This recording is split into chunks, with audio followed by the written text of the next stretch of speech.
Well, hello today. Welcome. It's Jen. And I had a wonderful question that a client asked me recently. I get asked this a lot actually.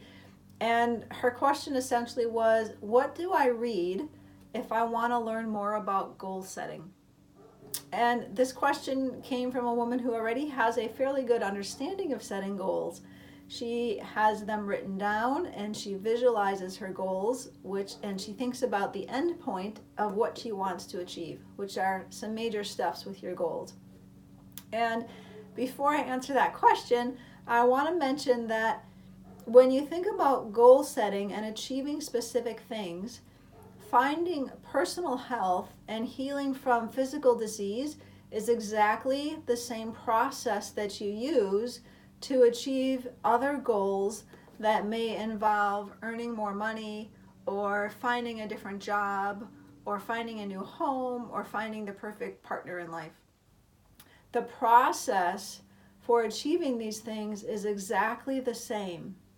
Now, I do have another post and video where I shared with you two of my primary resources that I use and recommend to all of my clients for healing from physical dis-ease and those symptoms. So if you're interested in that specifically, those are books by Carol Trueman, Feelings Buried Alive Never Die, and Louise Hay, You Can Heal Your Life. And I'll link to that so that you can find that if you want to learn more about those books. Those are specifically for healing. But again, the process from this book I'm going to recommend for achieving any other goal, it's the same process that you use to heal your physical body as well. Okay, so this book that I would recommend that anyone read who wants to learn how to achieve their own goals in life is Think and Grow Rich by Napoleon Hill. This book contains everything that you need to achieve any of your goals. It outlines in every chapter, step by step, the process that is necessary for you to undertake to manifest your goals and to make them a reality in your life. This book was written by Napoleon Hill in 1937. He was actually commissioned by Andrew Carnegie to study the secrets of success, those that had made Andrew Carnegie so successful. And in the process, Napoleon Hill spent 20 years interviewing over 500 people who had become millionaires or multimillionaires and distilling this process that these people undertook to create this wealth and this happiness in their lives. And it's important to realize that thinking and becoming rich is not necessarily or just about becoming financially rich. You can have wealth in all of the various forms that it is available to you in this world. You can have wealth in terms of your relationships, wealth in terms of your health, your well-being, your happiness, and financial prosperity. So the process is the same, again, whether you want to be wealthy monetarily or whether you want to be wealthy in body and in mind and in spirit.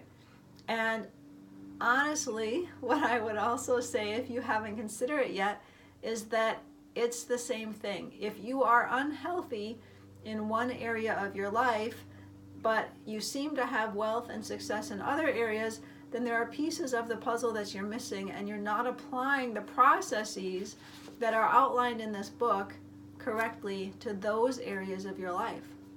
So one thing you can do is look at the different aspects of your life and see, where do I lack what I really want? Maybe you're very successful financially, but you have poor health, or maybe you have great health, but you don't have the finances. And take a look at your relationships and the type of work that you do.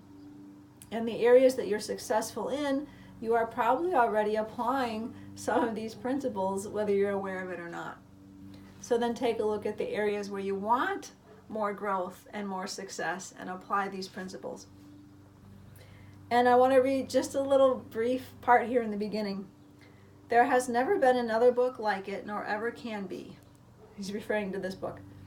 It was inspired by Andrew Carnegie, who disclosed his formula of personal achievement to the author Napoleon Hill many years ago. Thousands of persons have applied the famous philosophy of this book for their own enrichments. Its secrets are as timeless and practical as when the first edition was published. It is preeminently a what to do and how to do it book. This is not the kind of book that you buy, or you can find for free on the internet actually as well in different formats. And I will link to this specific one because there are various adaptations, if you will, that have been made since the original publication. This is the original wording, so this is the one that I recommend. But there is a formula to follow, and this is not something that you just read through once and put down and be done with it. In fact, I've got my little markers, I've got dog-eared pages, things are underlined and highlighted as you look throughout the book. This is the type of book that you study, and then you apply it, and then you read it over and over and over again.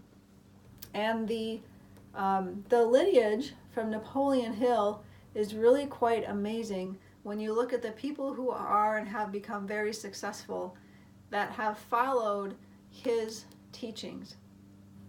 And so there is much, much wisdom to be gained from this book. So this is where you want to start. There is one other book that I would also recommend that is an incredibly good book. If you want more understanding of how to harness the power of your thoughts and of your subconscious mind. And really, that's what Think and Grow Rich is about. Think and grow rich. It's about how you use your thoughts and how you use your mind to create the wealth and the abundance that you want for yourself.